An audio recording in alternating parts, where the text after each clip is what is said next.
Hello friends, welcome to my YouTube channel cloud portal. और आज की इस वीडियो में हम देखेंगे वर्चुअल नेटवर्क का इंट्रोडक्शन। ठीक है, तो आप जब भी अजूर की शुरुआत करेंगे या किसी क्लाउड की शुरुआत करेंगे तो उसकी शुरुआत होती है नेटवर्क क्रिएट करने से। ठीक है, तो अजूर क्लाउड में वर्चुअल नेटवर्क बहुत इंपॉर्टेंट चीज़ है। ठीक है, तो हम उसका ओवरव्यू देखेंगे आज। तो overview of Azzur networking. So Azure networking है क्या एक्चुअली? तो ना, Azure Virtual Network is a representation of your own network in the cloud. ठीक है, तो आपका जैसे ऑन प्रीमाइसेस पे आप नेटवर्क बनाते हैं, आपका नेटवर्क रहता है, फायरवॉल रहता है, उसमें सबनेट रहते हैं। सेम आप आपका जो फिजिकल नेटवर्क है उसका ही रिप्रेजेंटेशन आप लॉजिकली Azure पे करते हो। तो जैसे कि इधर लिखा है, it is a logical isolation of the Azure cloud dedicated to your subscription. You can fully control the IP addresses block, DNS settings, security policies and route tables within this network। ठीक है, तो ये सारी चीज़ें आप कर सकते हैं। थर्ड पॉइंट है, you can also further segment your वीनेट into subnet. तो हम हमारा जो वीनेट एड्रेस स्पेस रहता है उसको मल्टीपल सबनेट में डिवाइड कर सकते हैं। ठीक है, और हर सबनेट में अपना अपना वर्चुअल मशीन रख सकते हैं। तो सबनेट हम बनाएंगे as per our department requirement और एज पर आवर एनवायरमेंट। कि हमें डेवलपमेंट एनवायरमेंट के मशीन, एक डेवलपमेंट का सबनेट अलग बनाना है। ठीक है, उसके बाद फिर एप्लीकेशन का सबनेट अलग है, डेटाबेस का अलग है, इस प्रकार से। ठीक है, उसके बाद लिखा है, you can connect the virtual network to your on premises network using one of the connectivity option available in Azure. ठीक है, तो आप क्या कर सकते हैं, आपका जो वर्चुअल नेटवर्क है ऑन प्रीमाइसेस का, मतलब सपोज कि आपका एक डेटा सेंटर है फिजिकल, उधर आपका जो फिजिकल नेटवर्क है, ठीक है, उसको आप अजूर के नेटवर्क से कनेक्ट कर सकते हो। तो ये इसके फायदे हैं, बेनिफिट्स बोल सकते हैं इसके। ठीक है, तो इसके लिए site to site VPN use होता है और अजूर एक्सप्रेस राउट यूज किया जाता है। तो अब एक सिंपल सी डायग्राम देखेंगे तो उससे आपको ये जो अजूर वर्चुअल नेटवर्क है वो आपको समझ में आएगा।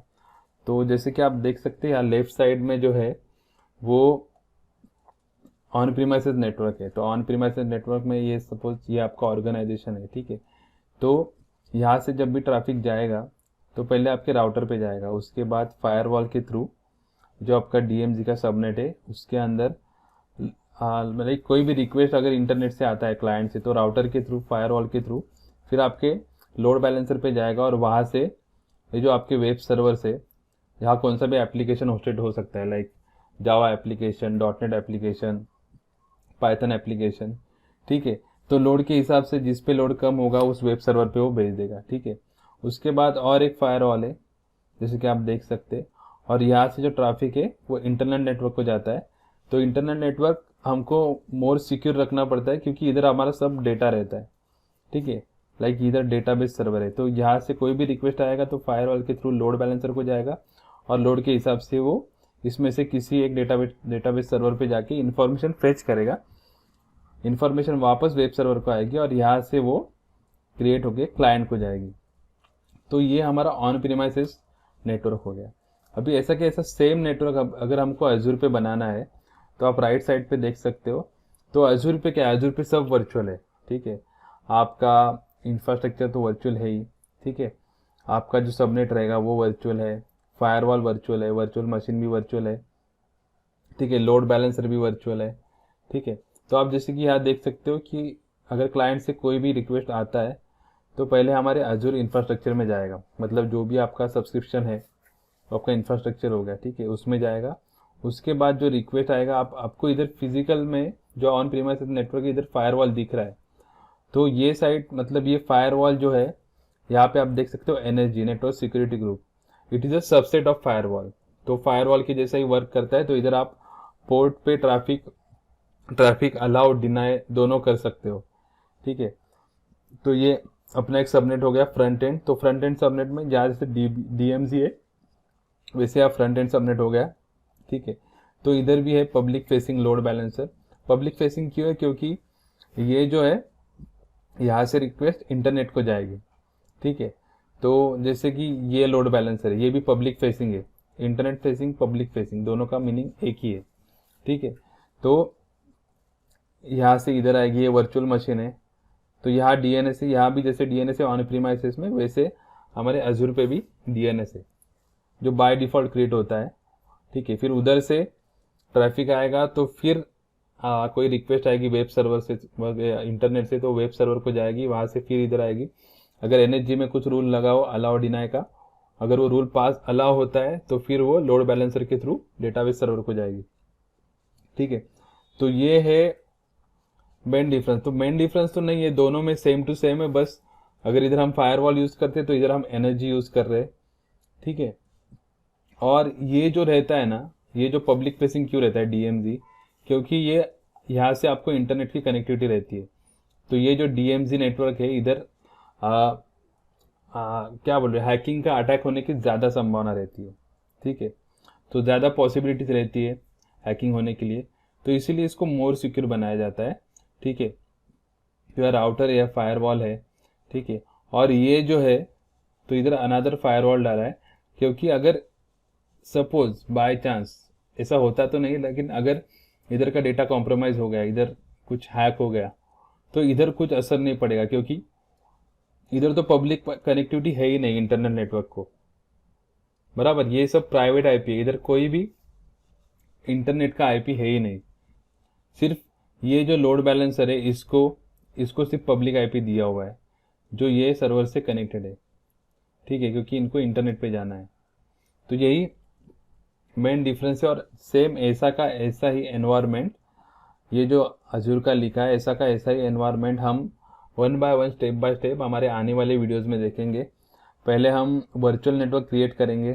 ठीक है, फिर उसके बाद दो सबनेट बनाएंगे, फ्रंट एंड बैक एंड। फिर फ्रंट एंड सबनेट में वीएम बनाएंगे, बैक एंड सबनेट में डेटाबेस वीएम बनाएंगे, फिर एनएसजी बनाएंगे। ठीक है, तो ऐसा के ऐसा सब कुछ हम आने वाले वीडियोस में देखेंगे। तो अगर आपने मेरे चैनल को सब्सक्राइब नहीं किया हो तो प्लीज़ सब्सक्राइब कर लेना, ताकि आने वाला कोई भी वीडियो आप मिस ना कर सके। ठीक है, तो अभी हम कुछ वर्चुअल नेटवर्क के कैरेक्टरिस्टिक है वो देख लेते हैं। तो आइसोलेशन, तो इधर लिखा है VNets are completely isolated from one another that allows you to create disjoint network for development, testing and production that use the same CIDR address block. ठीक है, तो इन्होंने क्या लिखा कि इधर जो है ना, हम अजूर में हम अलग अलग वीनेट बना सकते हैं। ठीक है, अगर हमको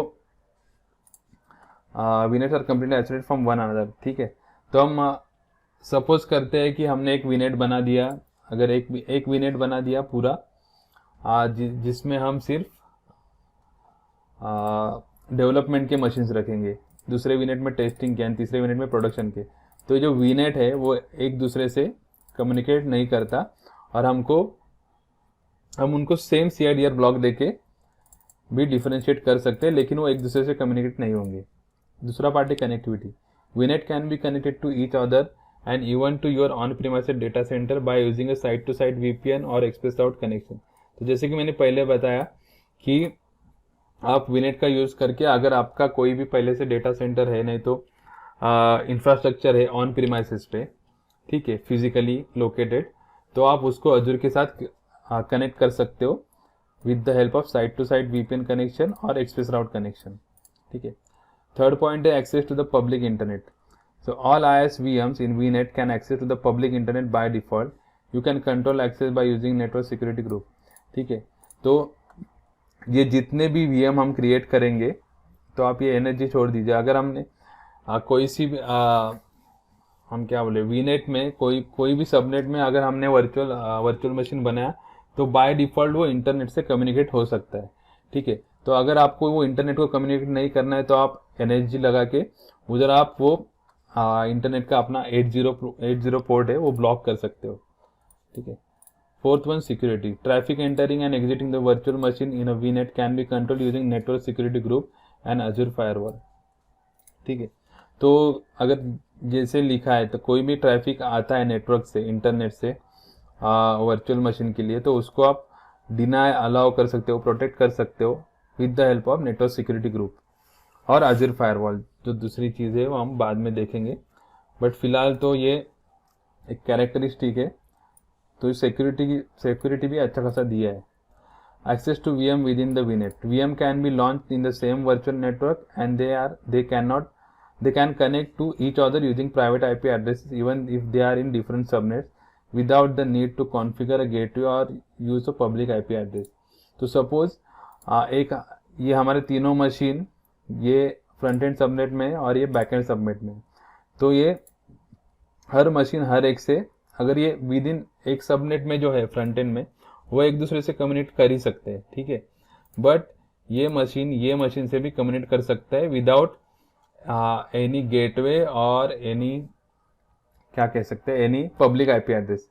तो इधर जो प्राइवेट आईपी एड्रेस होगा उससे एक दूसरे से कम्युनिकेट कर सकते थे, जैसे कि लेकिन आपको जैसे पता है कि ऑन प्रीमाइसेस में एक सबनेट से दूसरे सबनेट में डायरेक्ट कम्युनिकेट नहीं कर सकते, तो उसके लिए हमको